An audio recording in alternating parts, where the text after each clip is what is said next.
નમસ્તે મિત્રો, શ્રી શિવાય નમસ્તુભ્યમ. હું ખત્રી કવિતા આજે તમારી માટે લઈને આવી રહી છું ચણાના લોટના ભરેલા મરચાં. તો તેની રેસીપી આપણે નિહાળીશું. અને જો તમે મારી ચેનલ પર પહેલી વાર આવ્યા હોય તો સબસ્ક્રાઇબ કરવાનું ભૂલતા નહીં, જેથી તમને મારા નવા નવા વિડીયોની નોટિફિકેશન મળતી રહેશે. તો હવે આપણે સામગ્રી જોઈ લઈએ. તો આપણે 1 વાટકી જેટલો ચણાનો લોટ લીધો છે અને મરચાં લીધા છે આપણે 200 ગ્રામ જેટલા આવા મોટા ભરવા માટેના મરચાં છે.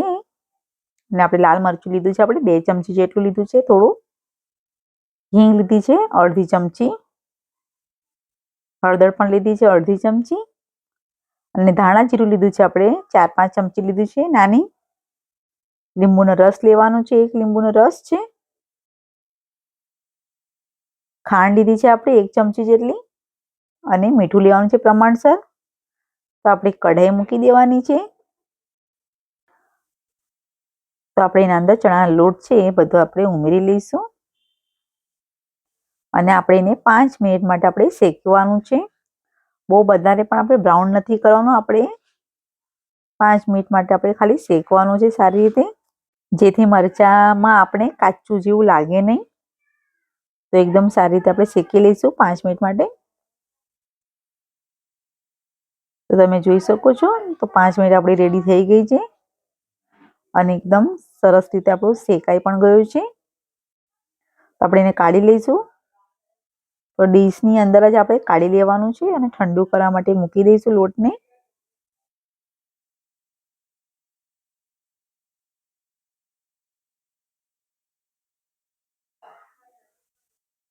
આપણે આવી રીતે કમ્પ્લીટ આવી રીતે ઠંડુ કરી દીધું છે.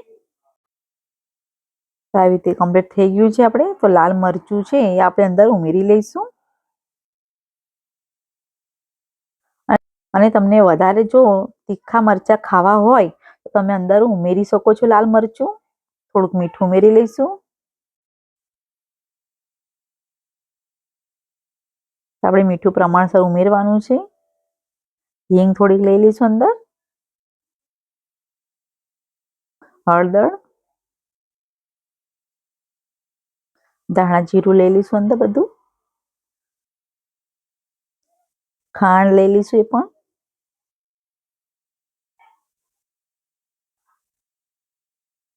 તો આપણે કમ્પ્લીટ બધું મિક્સ કરી લેવાનું છે સારી રીતે. આપણે બધું કમ્પ્લીટ આવી રીતે મિક્સ કરી લીધું છે. અને આપણે એના અંદર તેલ પણ ઉમેરવાનું છે. તે તેલ આપણે પછી ઉમેરીશું. તો આપણે આવી રીતે બરાબર મિક્સ કરી લેવાનું છે આપણે લોટને. તો આપણે આવી રીતે કમ્પ્લીટ બધું કરી લીધું છે લોટને. તો હવે આપણા જે મરચાં છે એ મરચાંને આપણે વચ્ચેથી આપણે કટ કરી લેવાના છે. આવી રીતે કમ્પ્લીટ કટ કરી દેવાના છે બધા મરચાં આપણે. અને એની અંદર આપણા જે ચણા લોટનો મસાલો છે એ બધો ભરી દઈશું આપણે. એના બીયા છે નહીં એટલે આપણે રહેવા દઈશું. અને એવી રીતે બધા કટ કરી દીધા છે આપણે. અને આપણે જે ચણા લોટ છે એના અંદર આપણે થોડું તેલ ઉમેરી લઈશું. ને બધું આપણે પાછું મિક્સ કરી દેવાનું છે સારી રીતે. આવી રીતે આપણે કમ્પ્લીટ બધું મિક્સ કરી લીધું છે.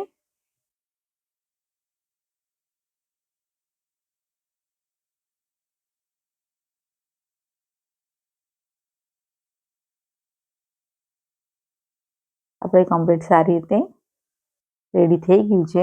હવે આપણે ચણા લોટ છે એ આપણે મરચાંની અંદર ભરી લેવાનું છે. આપણે મરચાં આવી રીતે ફોલ્ડ કરીશું અને એના અંદર જે બધો ચણા લોટ છે એવી રીતે આપણે ભરવાનો છે. બરાબર ડાબીને ભરી લઈશું અંદર. ઢીલું નથી ભરવાનું, આપણે બરાબર ફિટ એમ ભરી દઈશું એમ.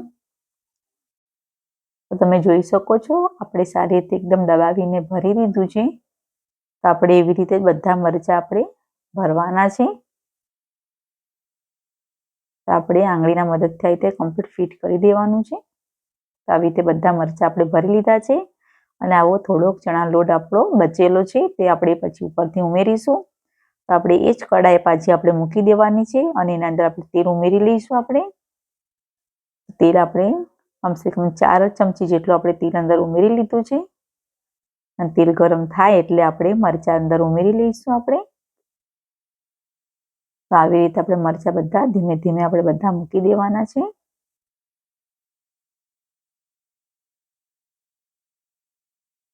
આવી રીતે કમ્પ્લીટ સેટ કરીને આપણે મરચાં બધા મૂકી દઈશું.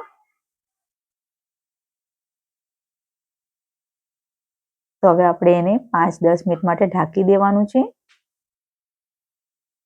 તો આપણે કમસે કમ 5-10 મિનિટ થઈ ગઈ છે અને મરચાં આપણે આવી રીતે પલટાવી લઈશું. એક સાઈડના મરચાં આપણા રેડી થઈ ગયા છે. હવે બીજી સાઈડના આપણે કમ્પ્લીટ થવા દઈશું.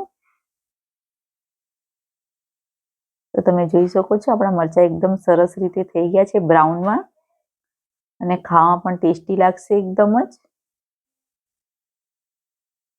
તો આવી રીતે આપણે બધા મરચાં પલટાઈ દીધા છે.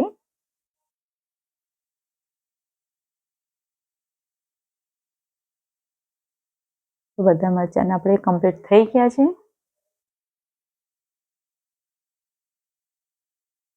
તો હવે આપણે એની અંદર જે લીંબુનો રસ છે એ આપણે થોડોક ઉમેરી લઈશું બધો, જેથી ટેસ્ટ હવે સારો લાગશે એનો ઉપરથી. અને જે ચણા લોટ છે થોડોક બચેલો એ પણ આપણે અંદર ઉમેરી લઈશું અને એકદમ સારી રીતે થઈ જશે ચણા લોટ પણ. તો હવે આપણે વધારે નહીં, આપણે 5 મિનિટ માટે આપણે એને ઢાંકી દેવાનું છે પાછું. તો 5 મિનિટ થઈ ગઈ છે અને આપણો ચણાના લોટના જે મરચાં છે એકદમ સરસ રીતે રેડી થઈ ગયા છે. તો હવે આપણે એને કાઢી લઈશું.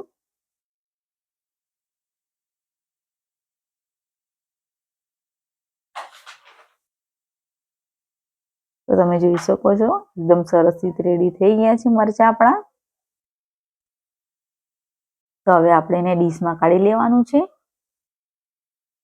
તો આપણા મરચાં રેડી થઈ ગયા છે. જો તમને મારો વિડીયો પસંદ આવ્યો હોય તો લાઈક કરજો, શેર કરજો અને સબસ્ક્રાઈબ કરવાનું ભૂલતા નહીં. Thank you.